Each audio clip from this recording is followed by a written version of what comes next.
الو صباح الخير، بعد اذنكم سعر الوجبه اللي في الاعلان دي عامله كام؟ سعر الوجبه 25 يا فندم، زائد 5 جنيه توصيل، يبقى كده 30 جنيه يا فندم. على فكره بقى انتوا حراميه اصلا، وكاتبين في الاعلان ان خدمه التوصيل مجاني. خلاص يا فندم تحت امرك، كده سعر الوجبه 30 والتوصيل مجانا. ايوه هو ده العرض اللي انا بحبه، عايز وجبتين. ده انت بتفهم من فخادك والله. طيب يا فندم تحب اضافة تشيز؟ دي بتضيفوها ازاي يعني؟ يا استاذ بتتحط في علب التشيز. علب؟ هي اللي عملوا لها علب؟ يا فندم زي علب الجبنة اللي حضرتك بتشوفها في اي مكان. جبنة ماشي، طب عايز علبتين.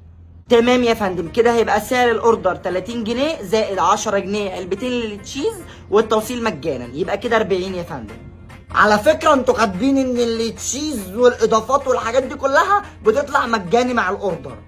من عينينا تحت امرك يا استاذ. خلاص سعر الاوردر 40 جنيه والتشيز وخدمة التوصيل مجانا.